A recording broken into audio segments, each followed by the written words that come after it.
IGNOU exam में सबसे पहले कौन से क्वेश्चंस अटेम्प्ट करें। अगर आपका भी यही सवाल है और आपको भी यही डाउट रहता है एग्ज़ाम के दौरान, तो इस वीडियो में बने रहें।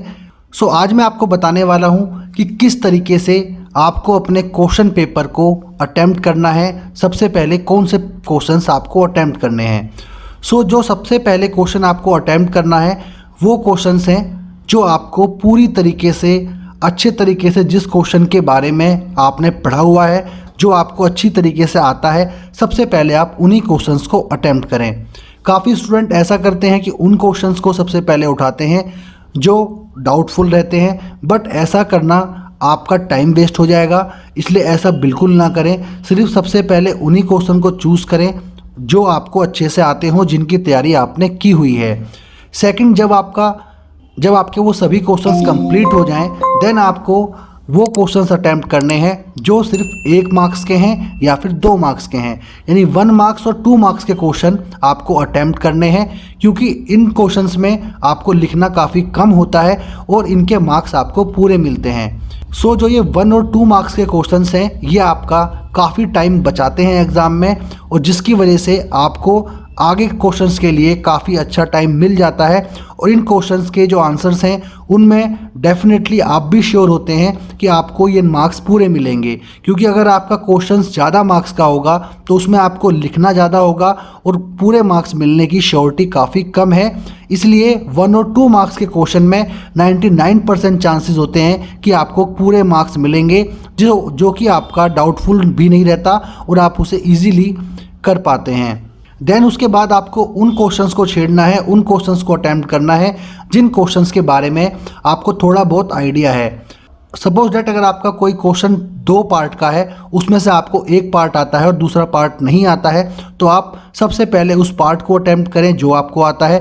देन जो सेकंड पार्ट होगा वो भी उस क्वेश्चन से ही रिलेट होगा, तो उसके बारे में भी आप कुछ ना कुछ लिख सकते हैं। देन उसी की नॉलेज पर आप उस क्वेश्चन को भी अटेम्प्ट कर पाएंगे।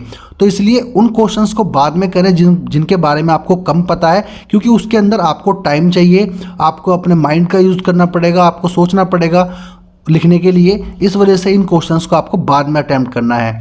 बट सबसे पहले अटेम्प्ट करें जो क्वेश्चन पूरी तरीके से आते हैं। देन आप अटेम्प्ट करें 1 और 2 मार्क्स के क्वेश्चन जिसमें आपको पूरी श्योरिटी रहती है कि हाँ आप इसको क्लियर कर पाएंगे, क्योंकि 1 और 2 मार्क्स के क्वेश्चन आपको पासिंग मार्क्स की तरफ इजीली ले जाते हैं। देन उसके बाद जो भी क्वेश्चंस आप अटेम्प्ट करते हैं वो आपकी मार्क्स को इम्प्रूव करेंगे, यानी आपकी परसेंटेज को इम्प्रूव करने में भी आपकी हेल्प करेंगे, और जिससे आपका मैक्सिमम पेपर अटेम्प्ट हो पाएगा और आपको काफ़ी कम क्वेश्चन ही स्किप करने पड़ेंगे। देन जो क्वेश्चंस आपको नहीं आते हैं, जिनके बारे में आपको कोई आइडिया नहीं है, उनको अटेम्प्ट करने की कोशिश ना करें, क्योंकि स्टूडेंट उन्हीं क्वेश्चंस को ज़्यादा छेड़ते हैं जिन क्वेश्चंस के बारे में उन्हें नॉलेज नहीं है, क्योंकि उन्हें लगता है कि काफ़ी ज़्यादा मार्क्स का क्वेश्चन है, थोड़ा बहुत इसके बारे में लिख लेता हूँ तो कुछ मार्क्स मिल जाएंगे। तो ऐसा बिल्कुल नहीं है। ये एक साइकोलॉजी तौर पर स्टूडेंट सोचते हैं कि ऐसा उनको मार्क्स मिल सकते हैं, बट ऐसा नहीं होता है। आपको उन क्वेश्चंस को बिल्कुल भी नहीं छेड़ना है।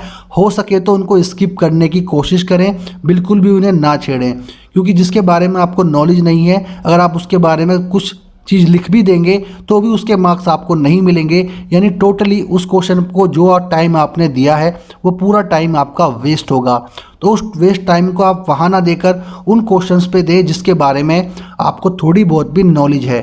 तो इस तरीके से आप अपना क्वेश्चन पेपर अच्छे तरीके से अटेम्प्ट कर पाएंगे, जो कि आपको आपके एग्ज़ाम में पास होने के लिए और अच्छे मार्क्स लाने के लिए काफ़ी है।